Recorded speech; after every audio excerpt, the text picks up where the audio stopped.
With the NFL season hitting the midway point, a few players are beginning to separate themselves amongst the best. I'm joined at the desk by our NFL experts Chris Edwards and Jimmy Longo to hand out some mid-season NFL awards. So, Chris, let's start with you. Who was your Defensive Rookie of the Year so far? I really like Jalen Ramsey, the defensive back out of the Jacksonville Jaguars. Granted, Jacksonville's not doing great, but he's been one of the lone bright spots for that defense. He only has 24 tackles. He doesn't even have an interception. See, here's the thing. Cornerbacks really don't stuff the stat sheets. What he has been able to do is actually contain some of the best receivers in the game right now. But when you look at the stats, when you look at the rookie stats, he's not even in the top 10 for interceptions or tackles. You don't have to always make an interception to be a solid cover cornerback. If you take a look at some of the games where you went up against the Packers, when you went up against the Colts and the Baltimore Ravens, he was on Jordy Nelson. But there are other corners in the league that have 50 tackles at corner, and I mean, but I'm just saying, as such a high caliber player coming out of Florida State. But I'm just saying, as a rookie, he's been doing a pretty good job of shutting all those top receivers down. He's definitely been good. Jimmy, who's your pick? I have Leonard Floyd from Chicago, 9th overall pick from Georgia. I think he's just a beast physically. I mean, he's missed 3 games from the hamstring injury, but he has 12 tackles, 3.5 sacks, 1 forced fumble, and 1 touchdown. I mean, those 3 games, he was hibernating.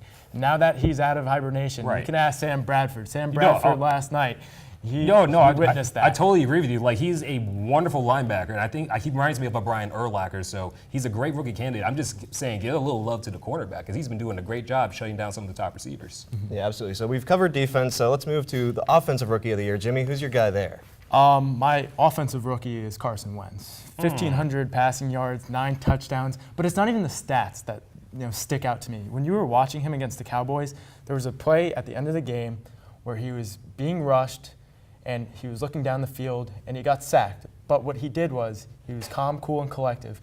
He held on to the ball. He held on to the ball. It doesn't matter. But they still lost the game, and they have a 4-3 record right now. Let me be clear. Carson Wentz is going to be a wonderful quarterback in the league to come, but he's not the Offensive Rookie of the Year. That award goes to Ezekiel Elliott of the Dallas Cowboys. That's where I disagree with you. Well, but here's the thing. Let me just say this first. 799 rushing yards. He leads the league in rushing right now. He's 8th. He's in the top 5 when it comes to rushing touchdowns. And he's only a rookie. And he's projected to have at least 1,800 yards by ESPN if he stays on this track. Okay. Is he going to get there? I'm not sure. But it depends on the big boys on the line. They have such a good offensive line. Tyrone Smith, Travis Frederick.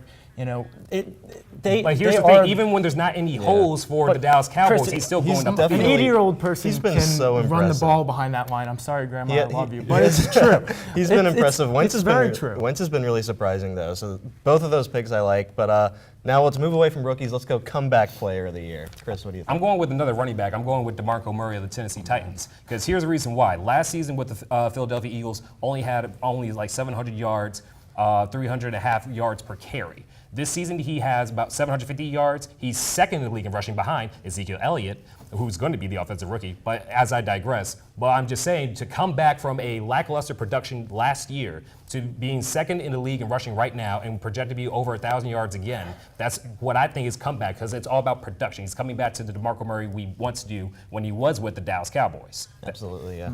How about you? I have Jordy Nelson from the Green Bay Packers, wide receiver. He tore his ACL last year. The guy can't catch a break. He comes back this year. Aaron Rodgers, I can't even tell you how excited Aaron Rodgers is for Jordy Nelson to come back, because they don't really have another wide receiver. And him being back, he has 6 touchdowns, 451 receiving yards. It's just amazing. Coming back from that injury, that is impressive of Nelson to do. And in that kind of sense, yes, he is a comeback player. I'm going more of the production side. Yeah, 2 very different situations, obviously, the injury and then last year just being non-existent with Murray, but both have made a case for comeback so far, so we'll see. Absolutely. Well, that's all the time we have for football, but don't go anywhere. Evan will be right back to talk some MLB free agency.